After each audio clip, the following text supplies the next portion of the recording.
So out of the box, you get one fully assembled head, as well as 5 interchangeable faceplates and an interchangeable peg. So altogether, 6 faceplates. Well, are they worth buying? Well, let's check out the faces. It comes with a snuff face, a gritting teeth face, a yelling face, a stern kind of neutral-ish face, a cocky grinning face, and of course you got his goofy I'm mad at Kakarot face. My shiny teeth that twinkle just like the stars in space. Now also, last but certainly not least, you get the interchangeable neck peg. But let's see how these heads look on the rest of the bodies. Okay, I wanted to say a couple more things about this face. So the first thing is that this is one of the face plates that is exclusive to this set of head sculpts, the Super Saiyan set of head sculpts. So you're not going to find this head sculpt with the base hair, the Super Saiyan Blue Evolution hair, or the Super Saiyan God hair. I'll put up pictures so you can see what those exclusives are too. And also you can check out those videos if they're up by the time of this recording. But also, I want to talk about the context for this face. And I want to talk about it because Goku was being bogus as hell when Vegeta made this face. But we're going to talk about that at the end of the video. Stay tuned. Alright people, we've reached that showcase portion of the video where we're looking at the head sculpt on different versions of the Vegeta body, whether it's from third party or the official releases from Tamashii. Up first is the Dragon Ball Super Broly Vegeta body, and before I move forward, this is the best head sculpt from TONSENARTTOYS. Now all the head sculpts, you might be saying, are the same. Yes, they are. However, the paint on this one is the best. The pale blonde with the darker shades of yellow make this the best one aesthetically, in my opinion. Now, does that mean that all the other ones are bad? No. All the other ones are great, but this one just happens to be above the rest. So let's move forward on to the next body. Right here we have the demoniacal fit. What is it? Bitter Awakening Vegeta. So now, with this particular body, just so y'all not confused, is the way you're able to tell the difference is that the yellow on the armor is a lot more vibrant.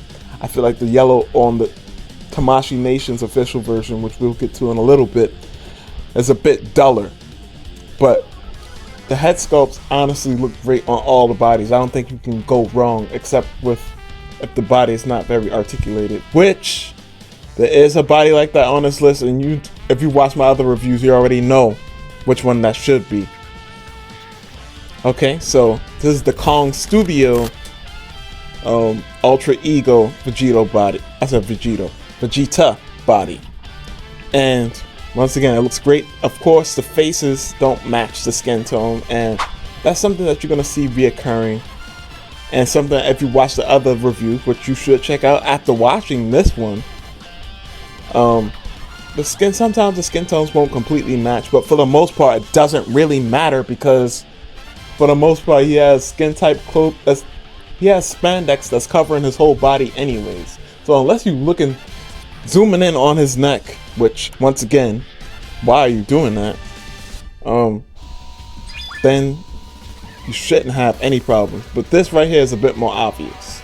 And my homie, who I borrowed this figure from, he switched out the entire neck from, I believe, another Majin Vegeta.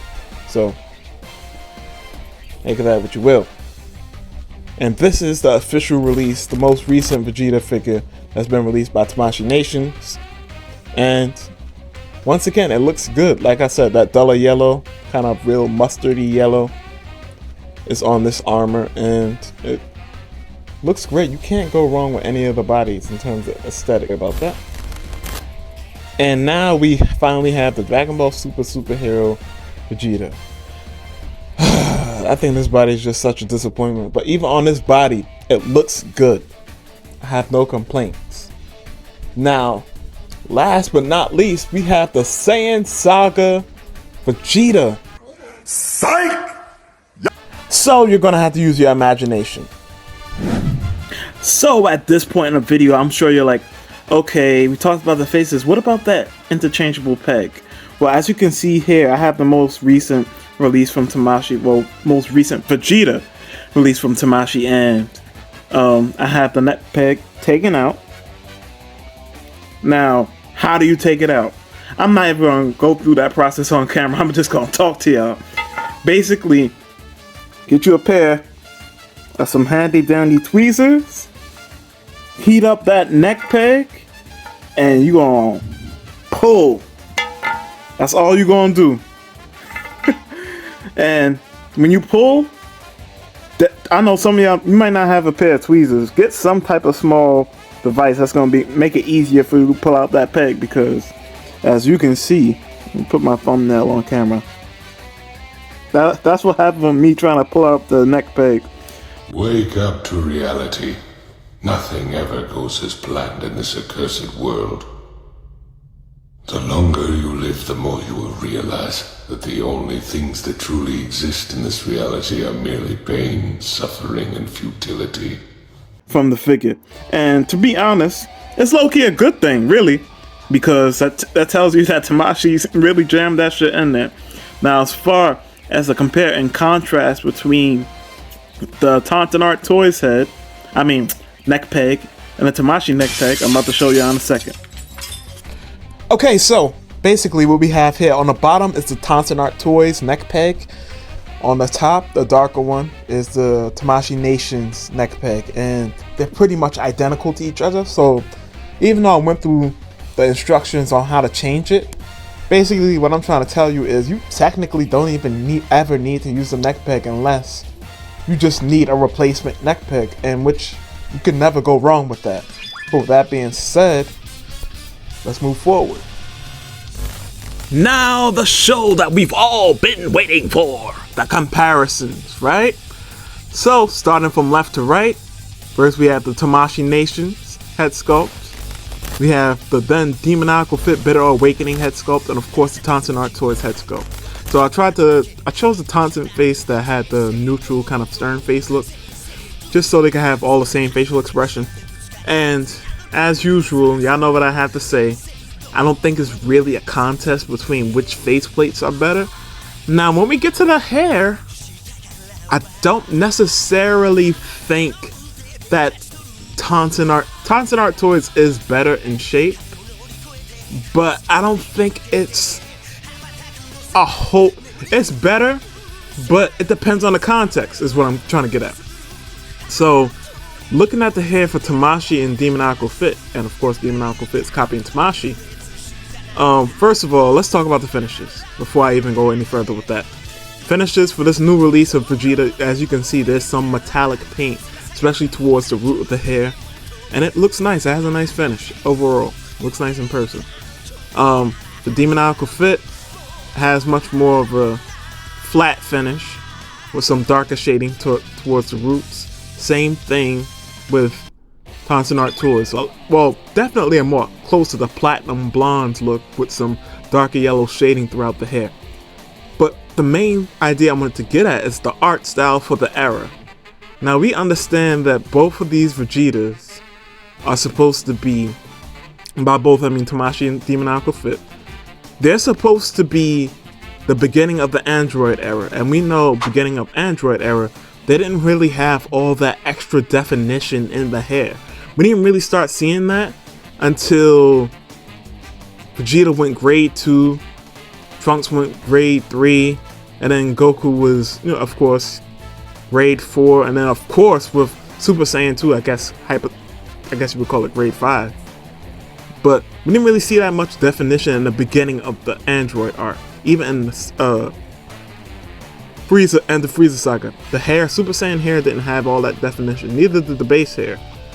But so I say that to say, technically, the Tonsen Arttoys head sculpt is incorrect in terms of the era that it's from. If you're trying to have it be a beginning of Android Saga era hair. But that's, of course, I wouldn't say it's nitpicking per se, but on that technicality, it wouldn't be accurate.